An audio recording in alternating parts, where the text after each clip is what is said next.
যদি আল্লাহ এই পর্যায়ে আমাদেরকে দায়িত্ব না দেন, আমরা মনে করব আমাদের বিরাট ঘাটতি আছে, ওইটা আগে পোষাতে হবে। আল্লাহ হয়তো আমাদেরকে ঘাটতি সহ এই দায়িত্ব দিতে চান না। তবে বাংলাদেশের মানুষ বড় অতিষ্ঠ, যেখানে যাই একটা কথাই বলে, শুধু বুটটা দেওয়ার ব্যবস্থা করেন, বাকিটা আমাদের দায়িত্ব। এই বুটের সেন্টারগুলা শক্তভাবে গার্ড দিতে হবে। আমরা চাই বুটটা নিরপেক্ষ হোক, সুষ্ঠু হোক। সেই বুটে যেই পাস করবে আমরা তাকে অভিনন্দন জানাবো।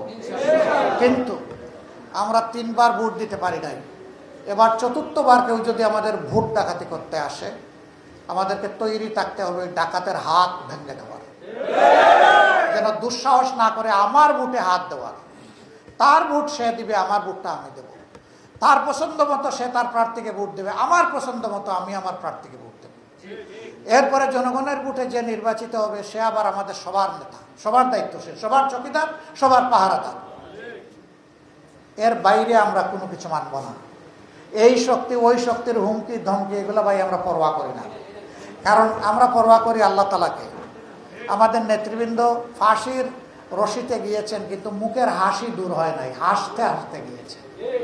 এই যারা হাসতে হাসতে ফাঁসির রশি গলায় নিতে পারেন, তাদের সহকর্মীদেরকে ভয় দেখানো উচিত না ভাই। ওই ভয় আমরা পাত্তাই দেই না ভাই। আমরা শুধু আল্লাহ তাআলাকে ভয় করি ভাই, গোপনেও ভয় করি, প্রকাশ্যেও ভয় করি। আল্লাহ আমাদের সঙ্গী হোক।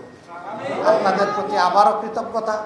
কষ্ট করে এসেছেন, আল্লাহ তাআলা আপনাদের হায়াতে, সেহাতে, ইজ্জতে, রিজেকে, ইলমে, আমলে অফুরন্ত জাযাকা দান করুন। আমার সাংবাদিক ভাইয়েরা এখানে এসেছেন, তারা অক্লান্ত পরিশ্রম করেন, আমাদের কথাগুলো জনগণের কাছে পৌঁছে দেন। আমরা তাদের কাছেও কৃতজ্ঞ। ভাই আপনাদেরকেও লাগবে। একটা সোনালী সমাজ নির্মাণে সমাজের আয়নাকে বাদ দিয়ে, বিবেককে বাদ দিয়ে হবে না ভাই। আমরা একাট্টা হয়ে যাব কল্যাণের পক্ষে, সত্যের পক্ষে, ন্যায়ের পক্ষে। সেই ন্যায়ের বাণী নিয়ে যেই আসবে, তবে ন্যায়ের বাণীর সাথে আমি তার চরিত্রটাও মিলাইয়া দেখব।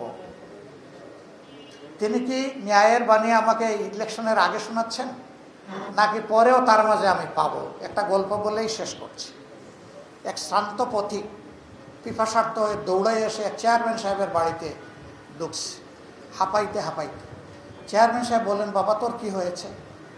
বলে যে আমার পিপাসায় ছাতি ফেটে যাচ্ছে, আমাকে একটা কিছু পান করতে দেন। নেই, যা তাড়াতাড়ি নিয়ে আয়।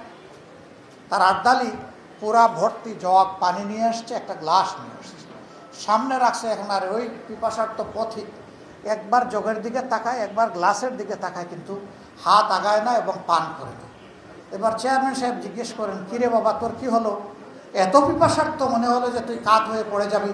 এখন তোকে পানি দেওয়া হলো, গ্লাস দেওয়া হলো, তুই কেন তুলে নিচ্ছিস না? কয় স্যার এই পানি পান করার জন্য কি এখানে আসছি। তাইলে কোন পানি?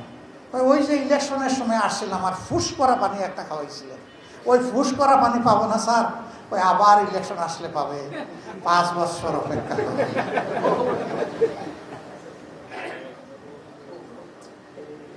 আমরা ওই ফুস করা পানি এখনো খেতে চাই না, তখনও খেতে চাই না।